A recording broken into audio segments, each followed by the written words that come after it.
One TV. Ene mami nyoma mienu na me fenye ene se one. Ghana high ti pass say wan ene ye nwumtini a ni sunsuma enten a otegara se. Stone Boy. Okay. Stone Boy. Stone Boy. Ona ni sunsuma de otegara se. Okay, say me be hye nkom say Erade di Stone Boy be ye adwuma bi. Through the music no mo be preach. Yeah. Oh, yeah. Me hye nkom say Stone Boy. Erade di ne be ye adwuma. Ah, no. I think say Facebook when I'm sending them out. Okay. Yeah. Me kai pa. Yeah. Erade di Stone Boy. E be ye adwuma. Na adwuma nya Bible. Enwom no. Yeah. Enwom na we be preach was starting. Also abon bi. Ah, or start here in Kofo. Etia Galamsey was a greedy man. Until he preaching. Okay. This is the word of God. And yet there be a Moses, Peter, Stephen, Moses, or many people where. Okay. I know that Chabo so come on Tenasino. Peter knew Moses here. When preaching and sa, when preaching Peter sa. But Samuel to stay. Will like be quite me. If you many obi can say so for and if you will tune the so I go so Peter. Hey! Sunsuma sawo. Sunsuma sawo onyenya wo tibom afa garlic fresh disappointment be feel wa brabo so am bia be wadoye. Oso wanye da. Be capital one sam sa akosi awie. That's true ka chero no.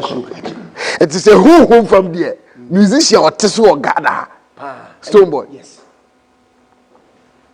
Now Stone Boy is also where they are. You're very powerful. How powerful is he? Because of Nayere. The doctor no worry. When you're angel, Nayere me angel. I got when you're boy angel, I will call him. Me teach you about angelic women. Okay. Omo having. Sa angelic women. Omo having so we are the.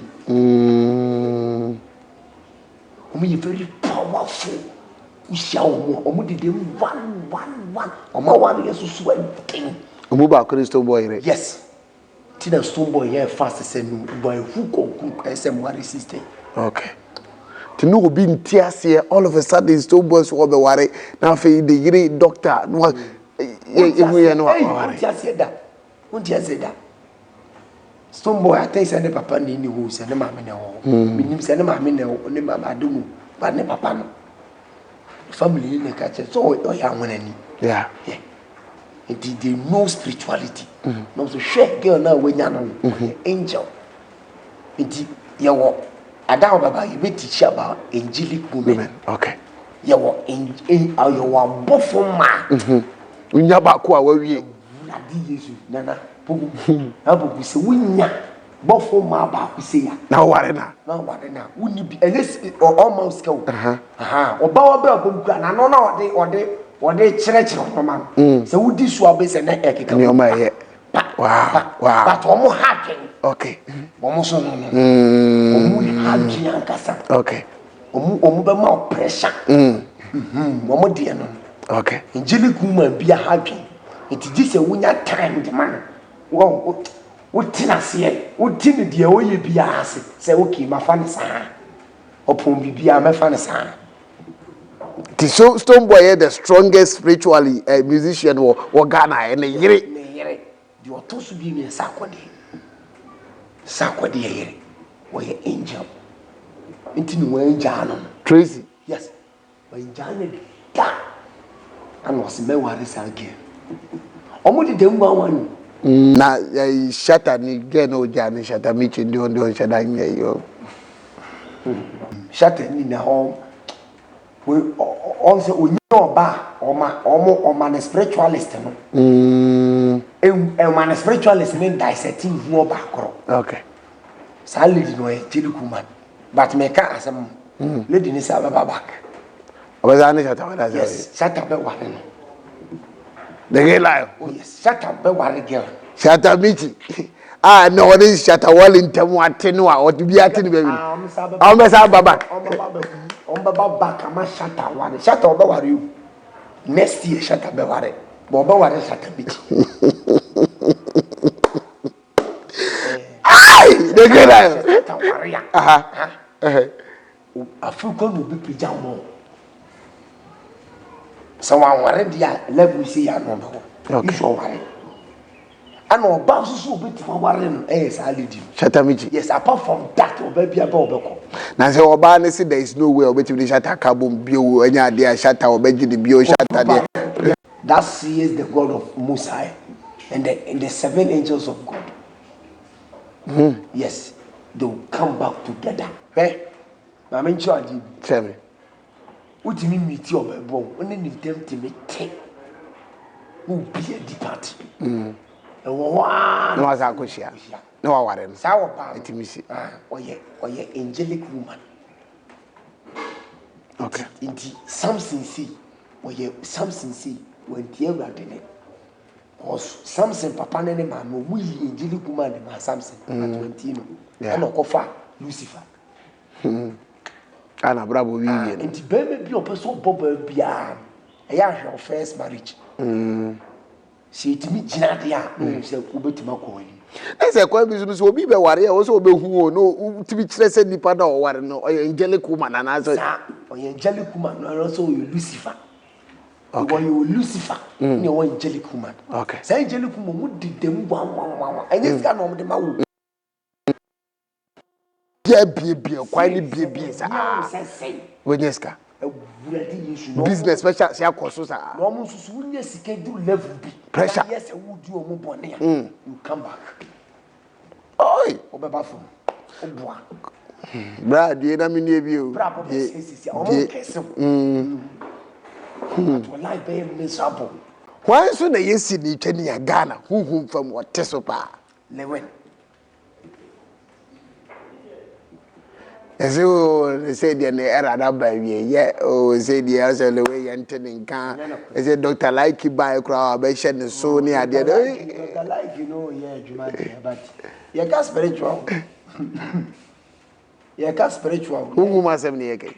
Yanka physical you can sunsun de wo den a ni waves no also won free mu le we no ultimate free shadow mu yeah sanity Dr. Like beduru mbere bi ne era ne betwam but see on atmosphere no on wo so on the din kosa but on no so person ni din maintain ya aji so ye nyoma bi ne sunsun sa ni sunsun is about on say spirituality no angel biane de odi wachi a o flame ne betima kosoro mo yeah enti so person o flame ne kadia so ye nyoma bi yeah on say la no men so person o free PSG esa akọ back to Barcelona no matiti zembi he also o husu o PSG spirituality na wono ye wono sunsun ni ngini ntu okay na fruma ne na dua ye ni sunsun ni die sunsun ni da wo Barcelona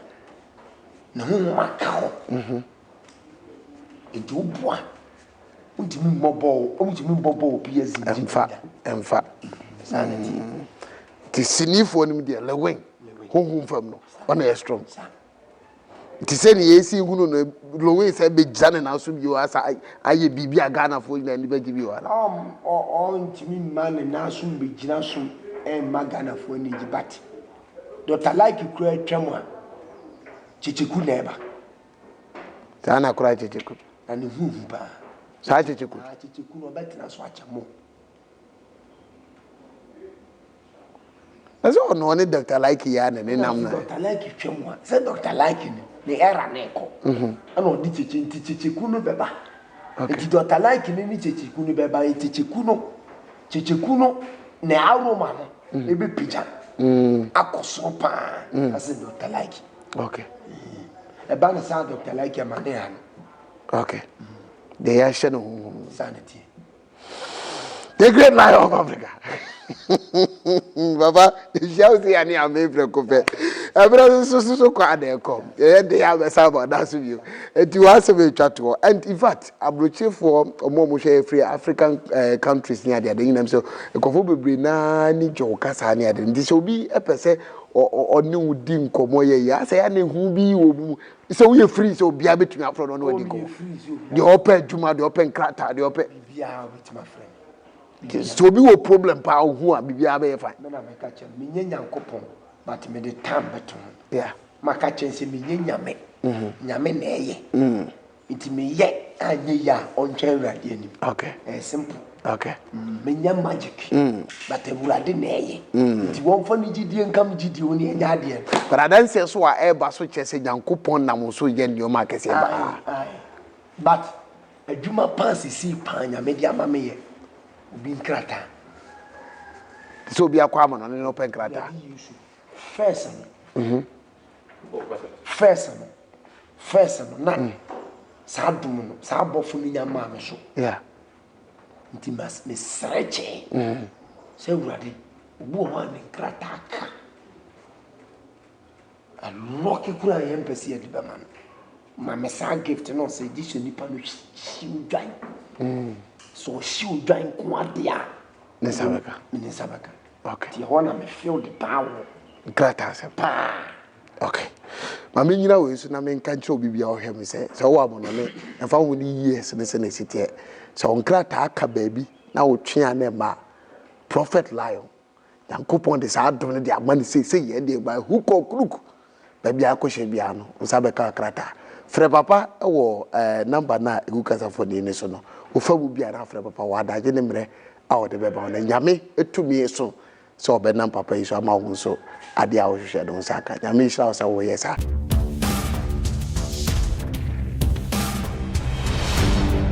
Boku One TV.